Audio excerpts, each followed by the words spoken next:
What's up, you bunch of fucking blowholes? How you guys doing today? Good afternoon, Head2Head. This is Chris. Hey, this is Salty Scott. How's everybody doing today? Oh, I'm great. I'm salty as a motherfucker. Yeah? Yeah. Good morning. Good afternoon. Good day, sir. Good night, John boy. Good evening. Yeah. Fuck it. Yeah. Tell me your day, brother. Hey, what's going on, man? Hey, man, just another day in paradise. But let's get on to your saltiness, man. What's going on with your life? You really want to know? I do. Oh, man. So because I sent you something in the morning that thought was going to motivate you. They're coming out with a Hulk Hogan buyout. No, I skipped right over that shit. Well, that's wrong by you. I was involved in shit. That's why would you do that, by the way? They got Chris Helmsworth, the guy that played Thor. He's going to play Hulkamania. I actually think that's well done. He's going to play Hulkamania. The whole Hulkamania. The whole thing. The whole organization. The whole thing. Well, I need to see that, because how big are his arms? Because you talk about 24-inch pythons, and you come and show up with 18s. I'm just going to zip my mouth shut, because I know somebody. I know too many motherfuckers that act like an asshole like that. Yeah, well, you know one particular. Yeah, I do. You had me fired up a little bit. He's a fucking juice box himself. Give him a fucking squeeze. Watch the straw pop out of his fucking ass.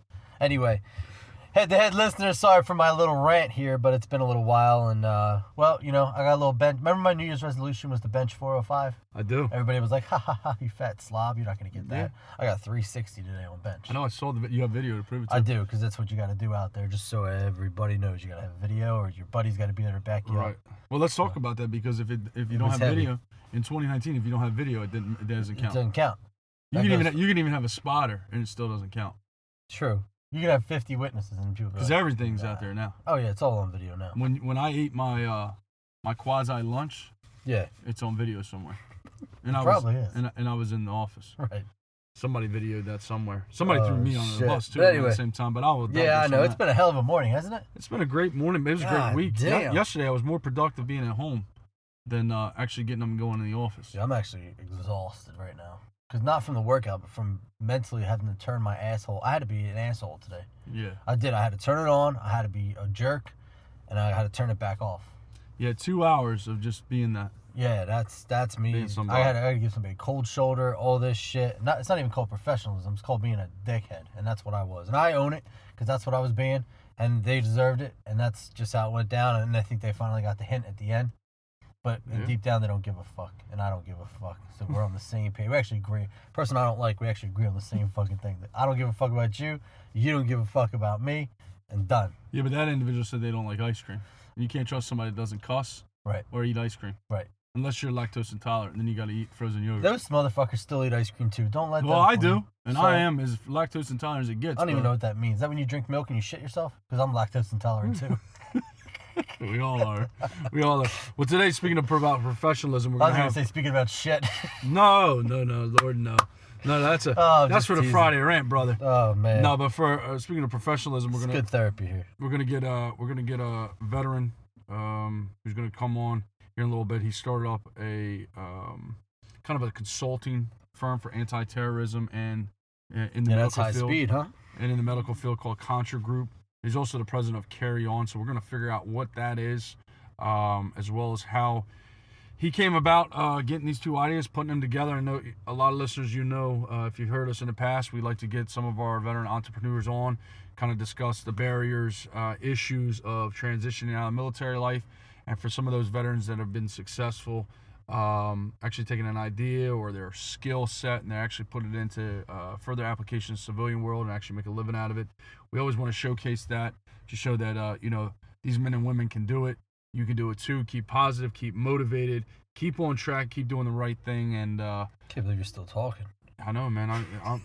Listen, brother, we've been out of this for how long? It's been 7 days. 7 days, brother. I feel like this is all new to me again. Oh, that's all right, man. Yeah, we apologize for being out of the loop, but this and that and the other thing and then yada yada, we're here, so you're over it, I'm over it, we're all over it, and we'll move Head2Head along. Yeah, Head2Head is now going to be pushing full throttle now. We're doing 3 days a week. 3 days a week. 3 shows a week, yeah. I think so. 3 shows a week. We'll be in tune on Mondays, Tuesdays, and Wednesdays. But here we go. We're going to go live with Mr. Jeremy here in about 5 seconds. Good morning, sir. How are you? Good. How are you, sir? Good, buddy. How's everything going? Not too bad, man. Started out the day with a little run and just got some lunch, so I'm good to go, man. Belly's full, ready to go. Perfect. So this is Chris, and then hey, Mr. Jeremy, I'm Scott. How you doing, sir? Hey, how's it going, Scott? Hey, we're doing well out here. So we were just discussing, Scott had his New Year's resolution when it comes to working out and training and stuff like that. So, we threw it out there. You have anything like that going for your activities for working out? Do you work out pretty regularly? I mean, I would imagine so with what you're doing. Yeah, man. It's at this point in my life, brother, it's mainly functional fitness. The days of, trying to rep out 325 and on the bench and stuff like that, it's just, I think we've learned over time and trial and error that's not functionally fit for what we're trying to do. So I can appreciate that.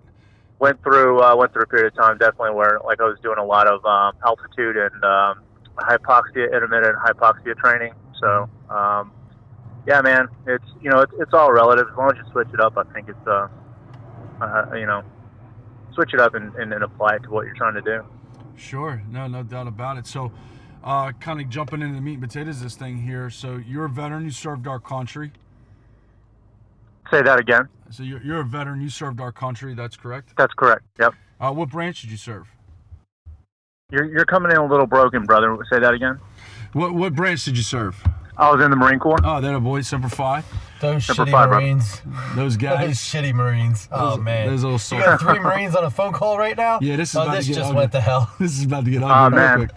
Oh, man. Definitely trouble. By the end of this, we'll all have new tattoos, piercings, and we'll have a nice STD. So dude, I just got a back tat finished up last night. So I'm sitting here leaning forward right now. Oh boy, would you end up getting? You get the old eagle squalled out on the old back? Man, I tell you what, I did it, man. I don't have an EGA on my body, and that's just that boils down to my pure and simple arrogance. And I was never going to let the Corps brand me. Little did you know. Oh yeah, exactly. Freaking brand your soul, right? Right. Funny, man, but nah. My brother actually, and he drew a long time ago. He drew a tribal piece for me, and I ended up getting it put on my back after he passed, and actually just got it finished up last night. So kind of a big thing for me there. Yeah, that's honorable. Yeah, you have to send. Yeah, sorry to hear that. You have to send that over to us so we can put that into the old visual on our YouTube, so people can take a look at that. Yeah, I'll have to do it, brother. It's I asked him last night how many cumulative hours did he saw, and I think he said right around total was like 56 hours straight. Not straight, but in sessions. Right. And just the amount of black ink that this guy pounded into my back, I thought at times, man, I was like, I'm a pretty tough dude, but there were times where like nights I was like, dude, do not touch me. Get your hands off me. I'm done, man. It's like freaking crazy. Would you go from the neck down to the yeah, it's all the way down, man. Spans out across, comes over my traps, down onto my right bicep, and then all across my back. It's like one uniformed tribal piece. So it's fair to say here in the next couple of weeks you're gonna be doing some back lat exercises, some bicep curls. Oh yeah, man. You gotta get a big back now. The funny thing is like I told someone last night, like, that's the thing about having a tattoo on your back. Like, you forget that it's there, and so it's not like you put a tattoo on your bicep or somewhere on your calves, and it's like, yeah, I got to blow my calves up, but you don't think about it because you just like never see it. And like, oh wait a minute, I have a tattoo on my back. Yeah, especially with the times are changing here, the weather's changing, and you're gonna be out there in some swim trunks. Right, and then freaking skivvy shorts. Yep. Yeah. Well, at least you got your tattoo in the colder months instead of the summer, where some of us knuckleheads get tattoos, and then you got to suffer all summer. Can't go to the pool. You're sweating. Man, I hate that. Especially like I'm living out in Seattle right now, but like I've spent most of my life in Virginia and North Carolina and so on. I mean, just the humidity, man, it just makes it's just so miserable. You're just like sweating through your clothes. Tattoos, just like freaking running down your back. Yeah, it blows, man. So we talked a little bit offline here before we jumped on this thing here. You did a little time in the Norfolk, Virginia area, as did myself, with the security forces out there. You were First Fast Company? Yeah, First Fast, yep. I appreciate that. You get to wear the nice jumpsuits? Yeah, man. Yeah, they I go by there from time to time. When I say time to time, last one was like 2 years ago or so, and everything's completely changed. The latter part of the war obviously changed a lot with the unit, and I'm sure you know this as well. But the first design of Fast Company was Fast Pack, which was in I believe San Diego or LA, one of the two. But there's all the stories of like, Fast Pack running around with Daryl Gates' SWAT guys and doing domestic entries and stuff like that. And, those are the days where the whole concept of Fast was really molded off of Spec War, because we had 6 platoons and each platoon had a specialty, CQB, you had a weapons platoon, mortar platoon, you had a security platoon. And unless they went back to it, it's not that way anymore. So I think the days of walking around in the flight suits is probably come and gone. Yeah, that was the nicest part about being stationed in Kings Bay, Georgia, when I was for sure, man. Close quarters battalion. I got to wear the jumpsuit and walk around pretty much comfortable all day long. Yeah, it was workout and run. That's all I did.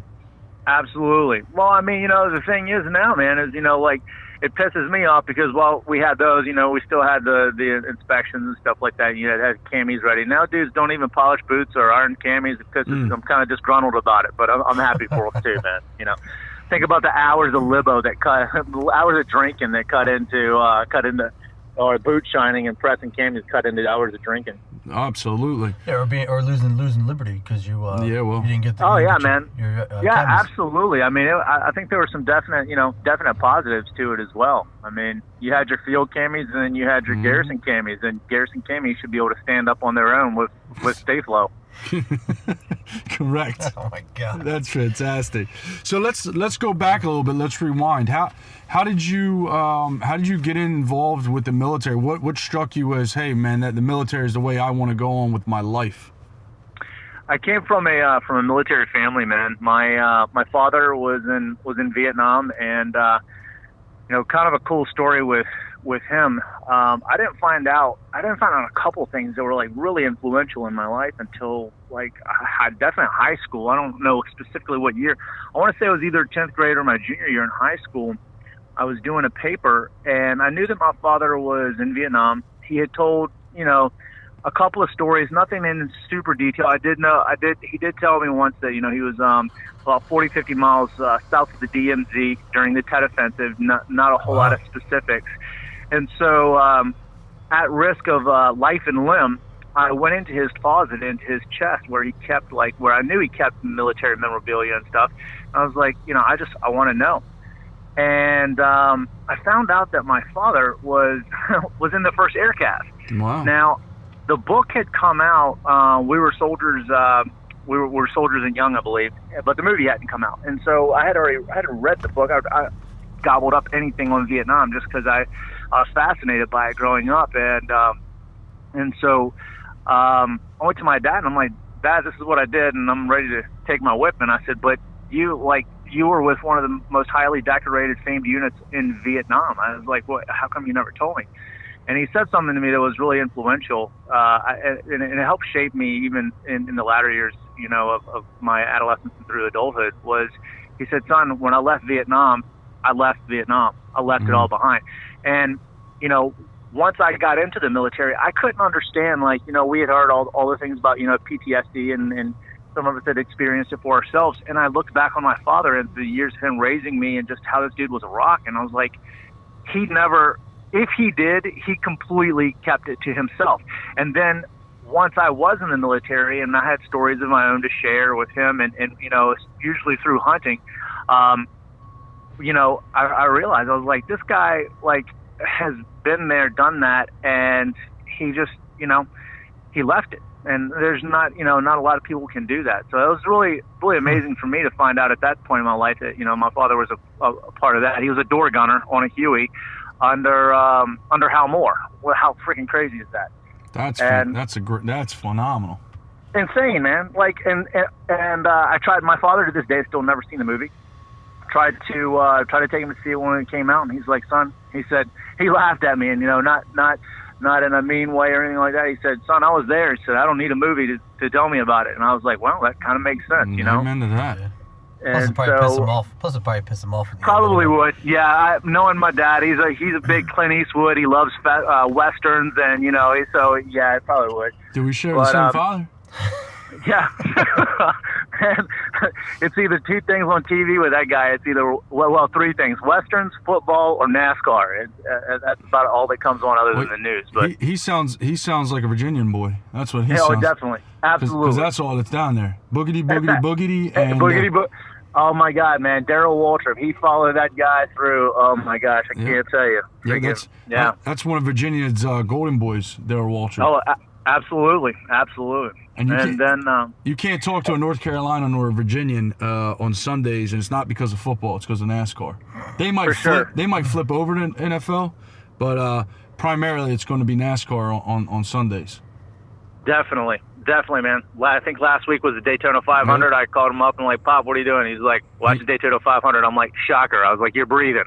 Went to church and watching NASCAR. So yeah, he picked up the phone and said, yeah, you got anything for me? He said, no, just checking. And he clicked the phone up on you. He hung up on you. Exactly. That's right, man. You don't have nothing important to say to me. Click. Yep. And that was the pregame. That was the pre-race. Yeah, that was reviewing last weekend. Exactly. And then come October, late October, hunting season comes in Virginia, and you can pretty much kiss him goodbye until January. I mean, his wife doesn't see him, nobody sees him. He's down in the woods somewhere. So pretty awesome. Yeah, tough life. You know what I mean? Yeah. Hey, you earned it. You heard nothing about a 9 to 5. You heard nothing about I gotta go here. I gotta go get groceries. Nah. It was NASCAR. No. And all the rest of the year, he's like, hey, I'll do the honey-do list. I'll do this. He said, but understand that from October to January, I'm off the grid, man. If the roof breaks in December, he's like, well, you got another month, honey. Go ahead and put a bucket underneath that. Get a truck That's for real. I mean, he told her that before he married her too. My biological mom has passed, but he remarried her. And he told her that straight up. He's like, look, I just want you to know there's this thing, and it's not going to change. So that's funny. The other thing that I had mentioned to you just in the messages was just how finding out that Chesty Puller attended the elementary school that I went to for a short period of time before he went over to Christ Church, and that was, to me, I don't know, when I joined the Marine Corps and found out more obviously about who Chesty Puller was, and even just before that, I was like, why is there really no talk in this town? And especially, why are kids being pushed towards college, which is a great thing. But, West Point High School during those years, we didn't really allow recruiters, or they didn't really allow recruiters in the school because, the focus there was going to college. And then when I found that out, I went back and I was like, hey, guys, we have literally a legend that was in our midst, and the kids should know about it, so I thought that was pretty cool. They got his picture all plastered up there now? They do now. They didn't then. There was no mention of him, and then I was like, what the, right. So what they actually did is somebody's like, just come to the school, we'll take your picture, and then whatever shadow hit the wall, actually his shadow just stayed on the wall that day. Had burned in, exactly. And then they put a red rope around it, and they were like, that's a shadow, don't touch it. Now, because we're talking about good old Chesty here, where would you put Mattis up in the ranks there? I know there's Vaseline, and then there's Puller, but where do you put Mattis? Mr. Cheeto Chop himself. Definitely one of the greatest, man. I mean, he, during the period that he led Marines, and how many Marines just, they loved him, and as a leader, being a leader is one thing, but just leading by example and leading from the front is just so paramount, and he did that. And he was a Marines, and still is a Marines Marine. Speaks very frank, very matter of fact, and can relate and understand to the boots on the ground. And those are your guys that are fighting wars, and those are your guys that are ultimately sacrificing everything. And for a leader to understand that, be able to relate to it, is huge. And I mean, that's not trying to go political at all, but I think that's why we saw his departure. His departure from his latest office. Yeah, because I mean, you can't have a conversation with Mattis and not expect to be put in your place. Let's just say it like it is. Exactly. No, you're exactly right. And his argument was absolutely valid. Why are we going to pull out of somewhere where we know what happens when you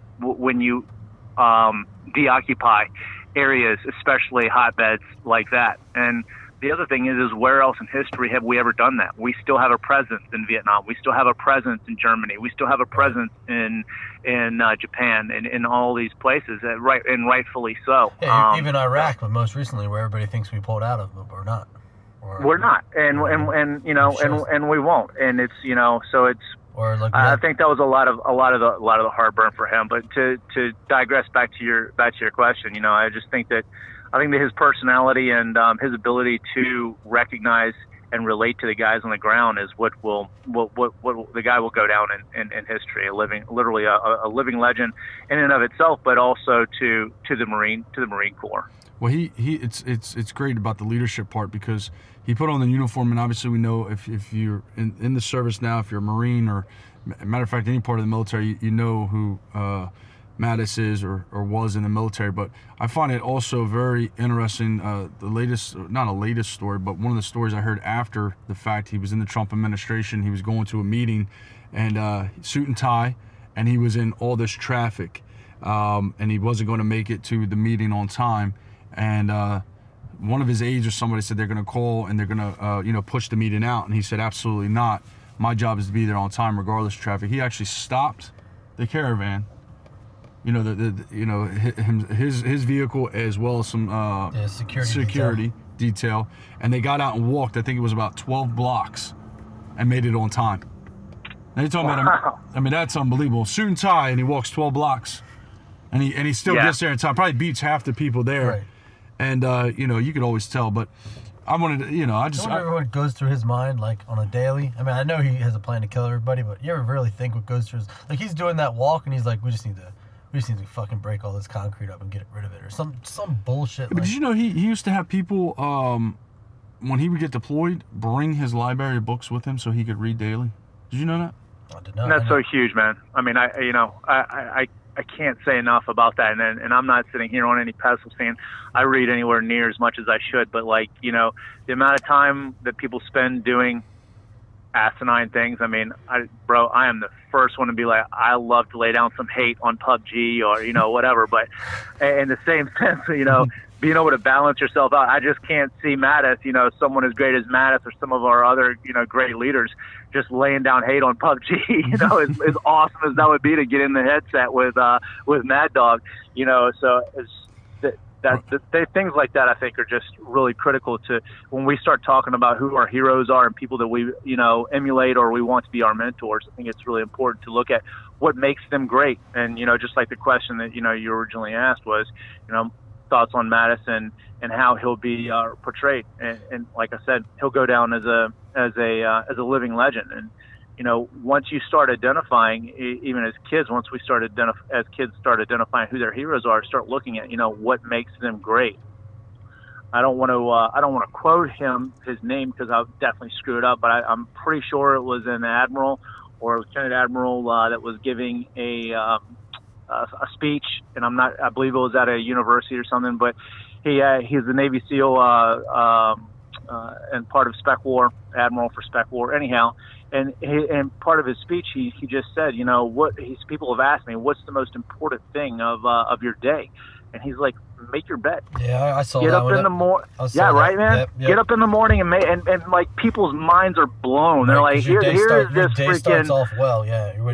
It's the first thing that you can do that you can mark as an accomplishment, and then when you come home, it's something that regardless of how crappy of a day you've had, so nobody can take that away from you. You just sit and think about that, and you're like, wow, here's this amazing leader, and like one of his points of advice is this, and it's like, how big of a difference can these little things make? He's like, make your fucking beds, you man, make your bed. You say that to kids now, and they look at you like you got your head screwed on sideways. Like, you make my bed. What do you mean, make my bed?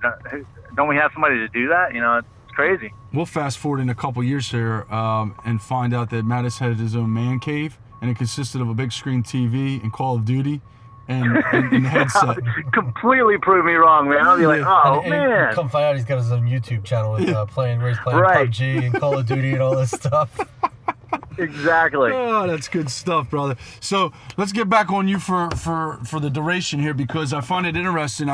We always find it interesting here at Head2Head that we have a lot of issues when it comes to our military men and women. They're coming out, they're transitioning, they get into corporate America and they go, all right, I'm going to be a somebody. I'm going to be my own hero. I'm going to go in this company, whether it's logistics, whether it's in a sales room, a conference board, truck driving, or all the above. And you're going to be a somebody. You're going to stick out. You're going to do well. You're going to do great. And really what we find out is you get underutilized. You get undervalued.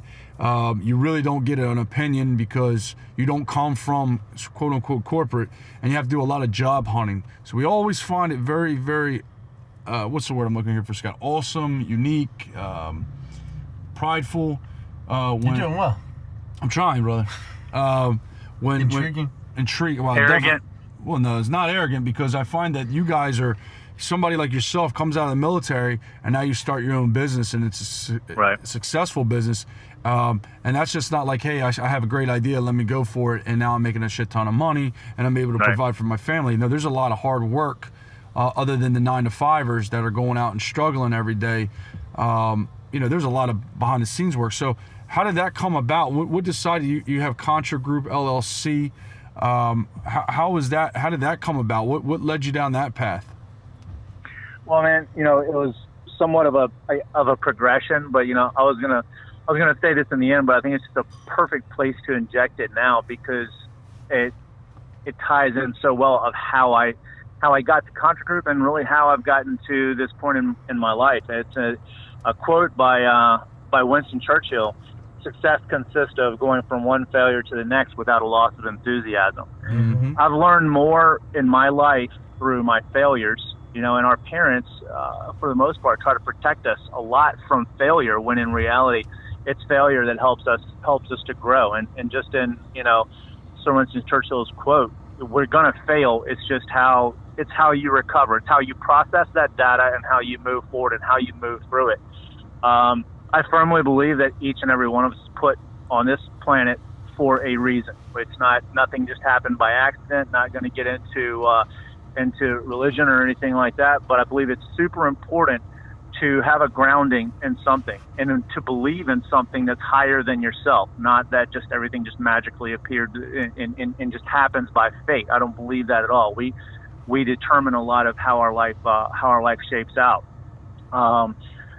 That said, with Contra Group, it was, I think, one thing that we want more than anything, especially as prior service members, is to be around a collective of guys and gals that think the same way that we do, that process data the same way that we do. That doesn't mean that our way is right.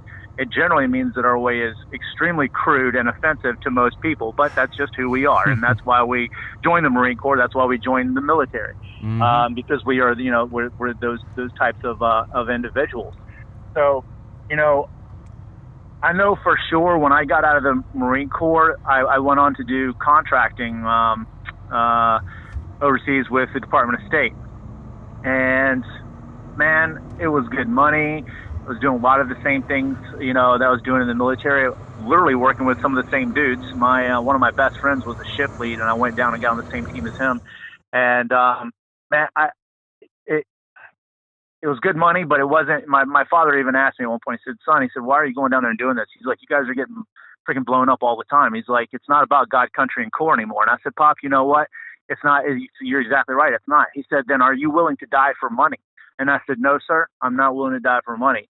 It's about the men that are in that vehicle next to me that are willing to die for each other." And I said, "I know you can understand that." And he said no more about it. He said, "Point taken. I completely get it." So I think that is an evolution through our lives. We're continuously seeking that. And I think that's where a lot of the desperation comes from, and a lot of warriors, or former warriors, former military, is they're looking for that bond, they're looking for that brotherhood, and they don't find it. And then that sends them into a state of despair, desperation, and depression. And I'll touch on that kind of a little bit in a minute, because that's really near and dear to me personally, and even professionally. That said, found a group of guys who realized that we could make a difference not only through going back to the military and offering training through on Tac-Med, but specifically we target law enforcement and also, law enforcement SWAT teams for this type of training. And, we're not out there trying to say that our training is the best, that it's the end all be all. But what we do is, what we're really good at doing is we're good at combining their current skills, like whatever way they're doing dynamic entry, whatever way they're running hallways, whatever way that, they're doing a high risk warrant issue, whatever way that they're doing tactically, we take our Tac-Med concept, which is, it's nothing taboo. It's no massive, sexy algorithm. It's March E. It's the March algorithm. Most people, understand the March algorithm, especially from the military, and we apply that in a way where it's gelling with their tactics.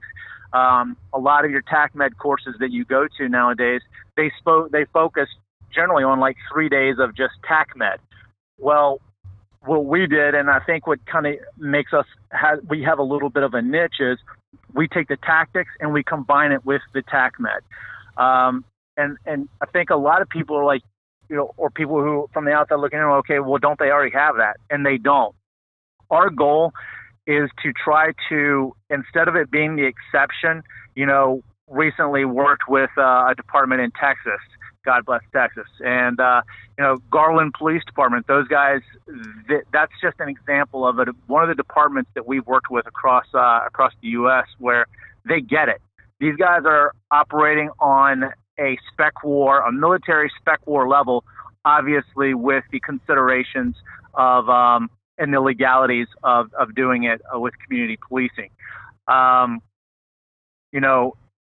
What we're trying to do is not militarize SWAT teams, but to put them in the mindset of, because currently for EMS, a lot of teams across the U.S. are currently their medical providers will just set off of the target building and wait for any type of assistance that's needed inside. But generally it would have to be once the target is clear. And so we're trying to push more towards everyone on the team having a general knowledge of, the major things that's going to get you dead the quickest. And right now it's bleeding, blood control. I mean, hemorrhage control is number one. That's the reason that it's the M, major bleeding, major hemorrhage in the March algorithm. So just something as simple as holding guys to a standard and showing them, hey, this is how you put a tourniquet on under these conditions, but this is how you continue to do your tactics. This is how you control airways. So if their EMS can't come in, we can show them how to effectively stay in the fight. And ultimately, we're trying to build a product more towards, with your spec war teams across the military under SOCOM, they have their PJs, they have their 18 Deltas all going into, going in the stack, and they're all shooters. And it's not that way in the law enforcement world. They're either shooters or they're EMS. That's not every single department, but from what we've seen, that is the majority. So we'd like to take shooters and give them the Tac-Med training to help them sustain the fight and hopefully increase survivability of the officers on duty, especially in dealing with the threats that we're facing today. We're not going in there and trying to tell these guys how to be SWAT cops, because I'm not a SWAT cop. I've been through basic and advanced SWAT training with both municipal and on the federal level, but that I haven't been out on the streets doing high risk warrant issues. That's their bread and butter. But what we are trying to prepare them for is a much larger threat, specifically a terrorist threat, where a lot of the rules and a lot of the things that they're governed by now, it fits a 9/11 on a completely different level with shooters. Then a lot of things are going to have to change, and protocols are going to have to be in place to ensure that we break the backbone of the threat. So basically, would you guys just kind of reiterate? So whether you are a Green Beret or you're a SEAL, whatever you are, so you're taken from being a comm sergeant, a medical sergeant, an armed sergeant, who's ever on that team of 4 or 5 guys that you're rolling in with that day. You're basically having everybody learn the medic side of the job to make sure that they all have life-saving abilities, and just day one of boot camp, right? Start the bleeding, or stop the bleeding, start the breathing. Remember that? Absolutely, So man. that's kind of where you guys are going towards. Instead of having those specific sergeant jobs in those special forces categories, you're more bringing it to that detailed police department and saying, this is you're the medical sergeant, but you guys all have to know these first 3 steps of life-saving techniques. Exactly. And an analogy that one of the co-founders of the team and former team guy brought up not too long ago. It's so true, man. This is so true. It's so much easier to make a shooter a Tac-Med guy than to make an EMS guy a shooter. Right. Yep. And that's nothing. And I just the audience out there, that is nothing against EMS. What you're saying basically, and I agree with you on that one. I am an EMT. I've worked on a protection team. I've been through kicking down doors training with the infantry and all that stuff, all that fun stuff. But definitely the detail side of being a medic versus the running and gunning side.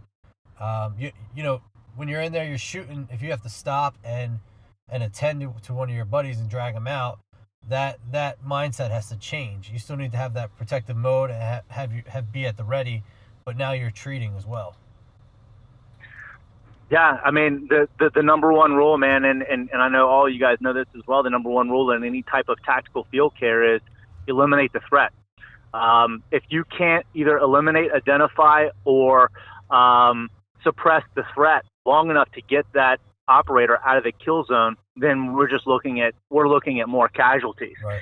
And that starts from day one of really even SWAT school. You know, we're coming up on a course that we're getting ready to for another Texas-based team where we're teaching a basic SWAT, and it just, man, I can't say enough how much it boils down to that mindset, that warrior mindset, because that's where it starts.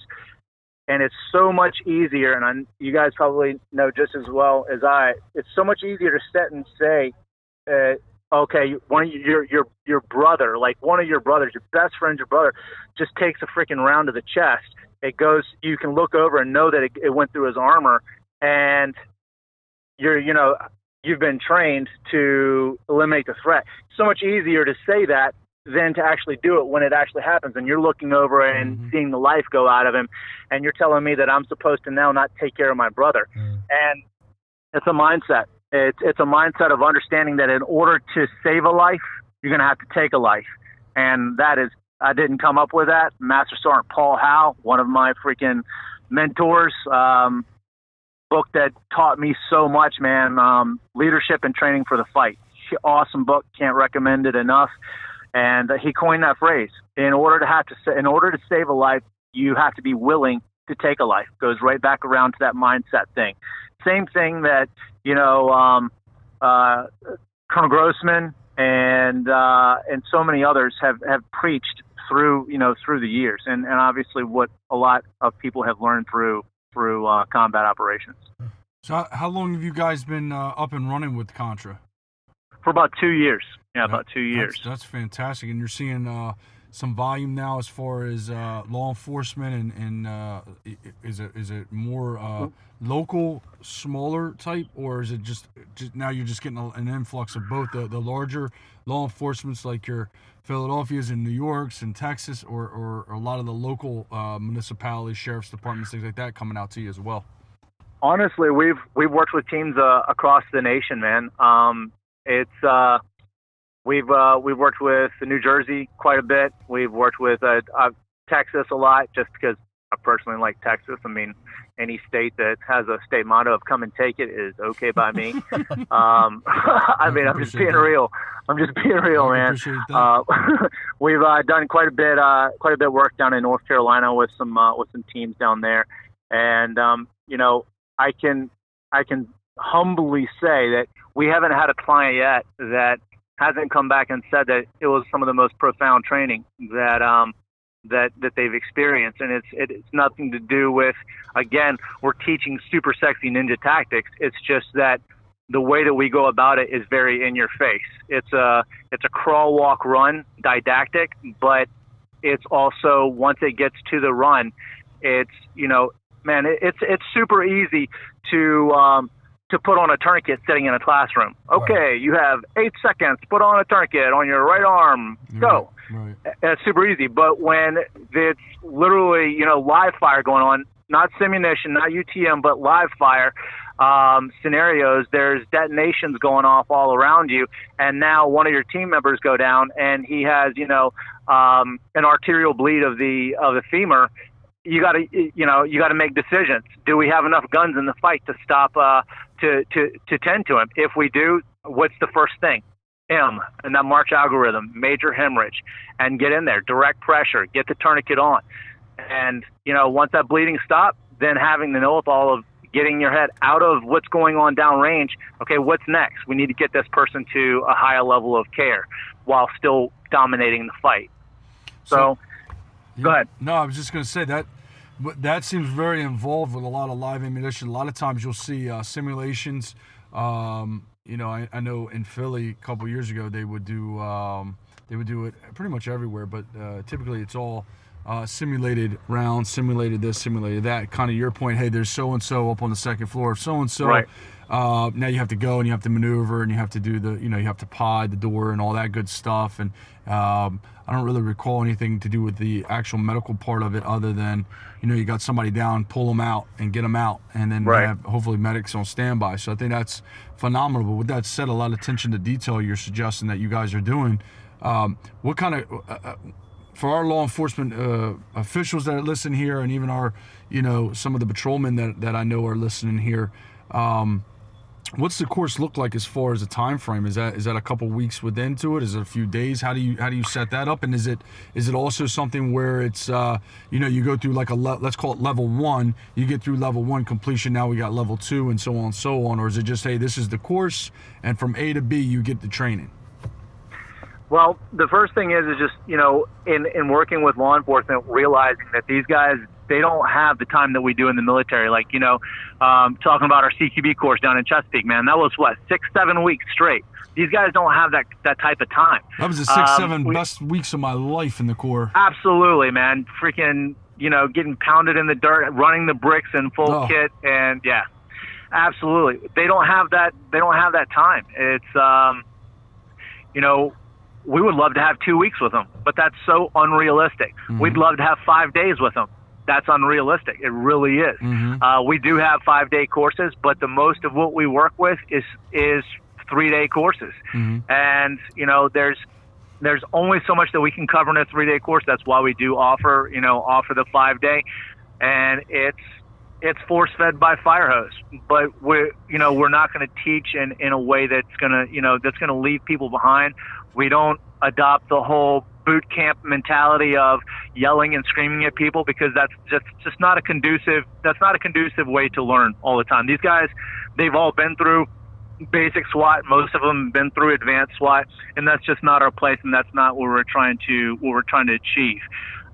Once we get to that day 3 or that day 5, we call it our FTX, or our final FTX, where it's all involved. And it really is a crawl, walk, run. We do use the simunition, the marker rounds, UTMs as a build-up. But that last day, that final FTX, man, is in your face, really, really bad situation. And hopefully if they put the whole, put everything together that we've shown them, then they're going to come out on top. And if they fail, then they have failed in training.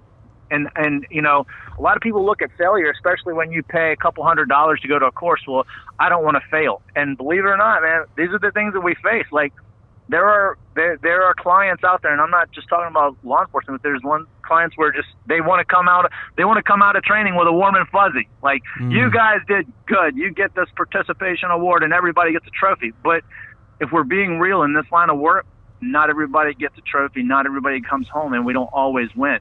So if you can fail and truly F up in training and get your butt handed to you, I call that a win, because now we've learned lessons in training that we can take and apply to the street, and hopefully that'll never happen again. Yeah, or maybe our ego or our pride's damaged a little bit, but we've learned from it, and I consider that to be good training.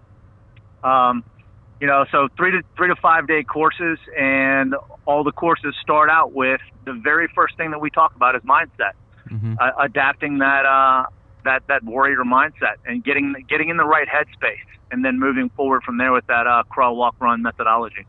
So what were some issues with that? Because as a warrior, as warrior mindset, you do not like to lose. Like you learn to learn from losing. But I know with like Scott, for instance, we were talking before we went on live with you. He was talking about his New Year's resolution for working out, and I've seen it personally. He gets to a certain level, and then he just couldn't push a little more. And then today he hits his PR on the bench press, and that's because he didn't quit. He learned, right. He adapted, and he moved on. Where a lot of people would just go, I can't do it now, and now they move on to a whole different endeavor.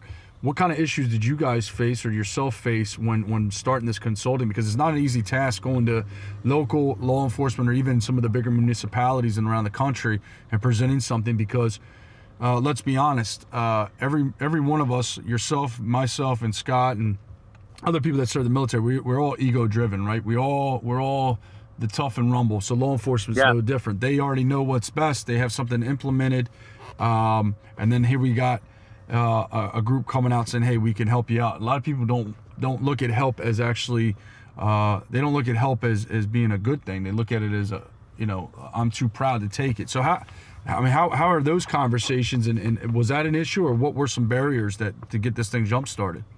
Yeah, man, absolutely. I'm super glad that you brought that up, because, I'm going to go back to that quote, man. Success consists of going from one failure to the next without loss of enthusiasm. That applies so much here, because my mindset has evolved over the years so much than it had when I was in the military. I remember the first time that, I deployed overseas. I remember sitting across in a restaurant with my father and looking at him so proud and so excited about being a leader in the Marine Corps, about going, about deploying. And I told my dad, I'm like, I'm ready, Dad. This is why I joined the military. This is what I wanted to do. And I said, I'm just so excited. And, my father said some words to me, as he very, very often did, that were just so profound. And he looked at me and he said, son, it's like looking at myself. He said, but I can tell you something. You're going to get what you're wishing for, and when you do, it's not going to be everything that you thought that it was. Mm-hmm. And I couldn't understand that at that point in time. And life has a way of teaching us some very valuable lessons. At that point in my life, because of where I was, because of my youth, because of, and here's a key point, because the way the Marine Corps made me, because the military institution, they trained me and they made me a certain way. And it's all the method of the madness, as we call it. And what is that? That one thing is to make you believe that you're indestructible, to make you believe that you're impenetrable, to make you believe that even after shot, after cut, you will continue to fight. We don't really die. We just, all of the things that go along with the way that we're programmed. And I'm not talking down on that in any way. However, we need to reach a point in our life where we realize, man, we do fail. We are human. When they're making Marines in Paris Island and out at Camp Pendleton, they're programming them to be warriors. They're programming them to believe that they are indestructible, that they don't fail, we don't lose. And when we step outside of the military, when we step out of that headspace a little bit, we realize, like, you know what, dude, we are human. Jody comes into the picture and steals our girl, and it breaks our heart. We screw up in life. We screw up at our job. We let people down. We get depressed. We drink too much. We eat too much. We get fat. We fail as humans. That's what humans do. And so it sets us up, in a sense, it sets us up for failure, especially a psychological failure, because we're put on a pedestal for so much of our life. Whether we're in, just boots on the ground, whether you're special operations or whatever, we're told that we're the absolute best. We're the elite. Marine Corps, we're first to fight. All of these different things. And, after you're told something so long, you begin to, you do believe it. You become it. You embody it, which is part of the warrior mechanism. But there again, I think there's a certain level of realizing that, we're going to screw up. We're going to fail. And it's what you do in that failure that really defines you, as a person.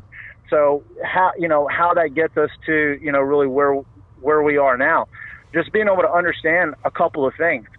Getting out of the military is not the end of your life. For some people it is. It's like, oh man, this has been something that's been a huge part of my life for 4 years, 5 years, or maybe even 20 years plus. And it defines them. The eagle globe and anchor, the uniform, the trident, whatever the icon, the symbol is, it becomes a part of your identity and who you are. And there's nothing wrong with that. But there has to be a point where you realize, dude, that's what I was yesterday. Mm-hmm. What am I today? And that directly applies to this fear of the corporate world, which is a lesson that I personally, it was difficult for me to learn, man. I'm telling you, it really was. Still learning it was difficult, on this side. Difficult, completely different on the other side. And it can be a detriment to you as a citizen, as a person, to take some of those things, but some of them we got to let go. And I really believe that one of the things we have to let go is we were warriors in the Marine Corps yesterday, but what have we done today? And how does that apply? And I tell the guys on the team this all the time. I'm like, okay, you were a SEAL yesterday, you were a PJ yesterday, you were a Delta yesterday. That's great. I was a Marine yesterday, but nobody freaking cares. Nobody cares, man, because that's what I was yesterday. I'm not wearing that uniform anymore. I'm not in that space anymore. What have I done lately to make myself a better medic? What course have I gone to? How have I gotten myself downrange? How many runs have I been on? What am I doing to make myself relevant now? And that is so important with a business like Contra Group, or really any other business with whether it's veteran owned, whether it's veteran founded, for people to realize, like, I can't tell you, man, how many dudes that I know that are still living off of 15, 20 years ago plus. Well, I was this or I was that. So what, dude? Like, that doesn't mean just because you got that, you got that stripe, you got that badge, you got that whatever, that doesn't mean that you're relevant now. That doesn't mean that you deserve to be teaching dudes, this information now. What have you done lately to make yourself relevant in this space? And how have you learned from your failures? If I had to name one failure, if I'm in an interview, they always ask you the typical question: what is it? What do you believe to be your biggest shortfall? Your biggest challenge or shortfall? And for me, man, I can honestly say it was pride and arrogance. And I try to look back and be like, where did that come from? And it's the way it was bred into me. It's certainly not the way that my father raised me, but after years of being told, you're lean, mean, fighting machine, you're this, that, and the other, man, you begin to believe that, and you begin to embody it. And it gets dangerous when you start to let it affect your psychological state of, not being able to process or handle failure. So I think that there's just so much to be said, whether it's from the metaphorical sense or from the literal sense of understanding failure. Failure is to be human, but it's what you do in failure to get you where you want to go. And I think that can definitely be applied to our methodology for our training with Contra Group as well. Yeah, I think something else that keeps people in that mentality of 10, 15 years ago is them damn Sergeant Grip magazines. You get that every day? Jeremy, you get that damn magazine? Yeah, man. Absolutely. Man, you want to buy everything in there? No, because sometimes I forget I was in the Marine Corps, and then just on time, there's a Sergeant Grip magazine. Just to remind and you, I open up the page with the same damn T-shirt that's been there for 10 years, and it gives me some motivation. I'm like, well, all right, I'm a jarhead. Yeah, them damn Sergeant Grip magazines, man. That boy's got that thing on top game. I bet it's in my mailbox right now. I bet it's in my mailbox today. I bet it is. Got to be a millionaire, man. That's well done by them. But we agree with that, because too often, and that's just the life, right? It's corporate life. It's not what you sold yesterday or what you sold last week or the biggest deal you did last year or you were the top performer last year. It's what are you doing for me today and what are you going to do for me tomorrow? And that's really the mindset that life really has. It's you're only as good as the next thing. So. And we live in a now-driven society. Whether you like it, whether you agree with it, we live in a now self-serving society where it's like, what okay, great, you made me X amount of money last week, that's awesome. What are you doing right now? Right. You know, so it's just being able to, I think more than anything, just kind of being able to roll with that and not getting driven into the ground, man.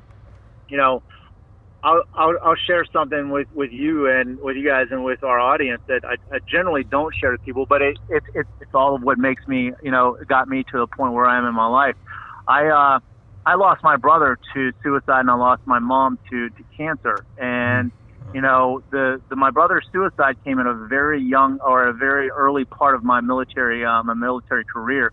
And man, I was full tilt into, for the lack of a better term, I guess the brainwashing, all the way up to and including the point where I couldn't even process the loss of my brother the way that I really should have. I processed it through anger. I really did, man. I didn't look at it as, you know, well, maybe my brother truly had an emotional disorder. He had, you know, maybe a chemical disorder. He was bipolar. I didn't take any of those things into consideration. What I looked at, I was like, he was weak. He was selfish. He was all these things. And I carried anger with me for a lot of years. I mean, way, way too long. And, you know, I was never at peace until I let that anger and that misconception of that act, you know, kind of elude me or get out of me. And I think that's so important, especially because I did witness that, because, you know, I was raised in a Christian household where, you know, we were taught spiritually that was one of the ultimate sins, you know, to commit suicide. And then especially loving my father and my family as much as I did, and seeing what it did to them. Oh man, I'm telling you, dude, I was just so freaking eat up with anger and animosity that I couldn't process through it in order to help other people. And I really believe that, you know, I believe the good Lord put me in places in my life to be able to affect and help other people through their loss. Was involved with started an organization called Team Extreme to help our wounded veterans, recognize them and help them get through the tough challenges that those guys and gals are facing throughout their life. And currently working on building another organization called Carry On, where it's honoring the sacrifice of our military and our fallen law enforcement and EMS. And, you know, my biggest thing with that is it's something that whether or not we have ever thought about doing it, it's been something through probably all of our lives as service members. We're like, man, I'm at a point where this really sucks. And it would be easier just to turn the switch off. And we start going to things that are going to bring us down, whether it be alcohol, whether it be drugs. And I think it's just so important to, have those people that are positive influences that are like, hey, brother, you know, I've felt what you're feeling. I've been down before. You fucked up, or you screwed up, and you know, you got to move through it. You got to move through that space, and I'm going to help you do that. It doesn't mean that you're tattooed for the rest of your life as a derelict or as a bad person. So, you know, I think that's a super important thing, especially as we do currently face the challenges with PTSD and the 21 to 22 service members or veterans that commit suicide each day. Man, it's crazy. And, you know, we gotta continue. Just because the wars are winding down, it doesn't mean that, you know, we jump off the bandwagon with helping out our brothers and sisters. We agree with that. Well, you're bringing up a lot of these different topics, suicide, different things with law enforcement and stuff. And, you know, I think it'd be a good opportunity here offline. Maybe we can get together here, because we have some of our friends of our family members, really, of Head2Head, really, that's come on.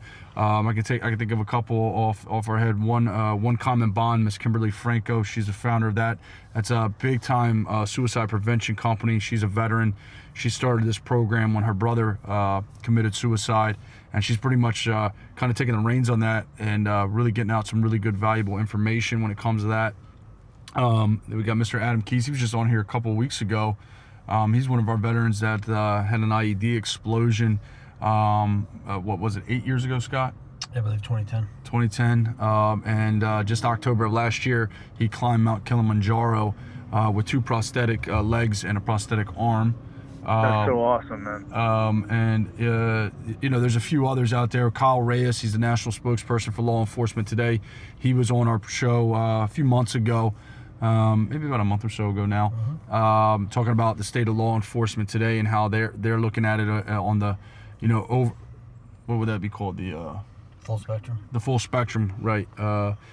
So I think these might be some good, valuable contacts here that yourself with what you're doing with Contra and some of your other projects, I think might, you know, be some good connections there, and we'll try to make that happen. I think they're viable.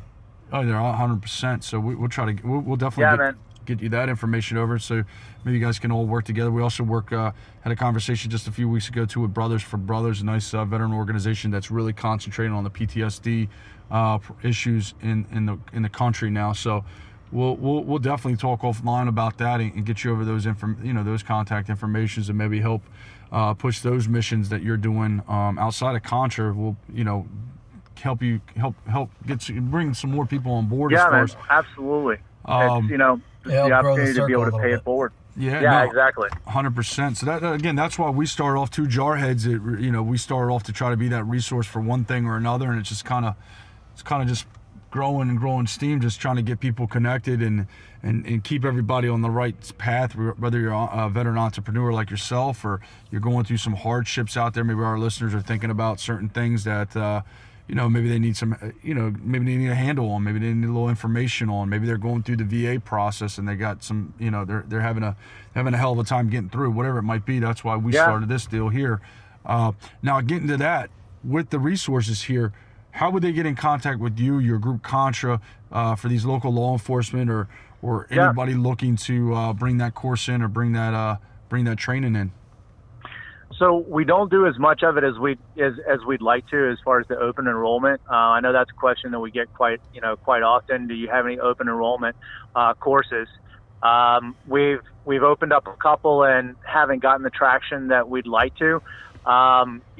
Generally what we do as far as open enrollment, it is what it is, and we can host it anywhere from Virginia to Texas. We have multiple sites where we can host it in, and just getting a group of people interested enough to put on like even a weekend course. That is the great thing about the company, in that we can customize training to the needs of our end users. As far as the law enforcement, obviously we have a contact form on our website. That's Contra Group, CONTRAGRU.com.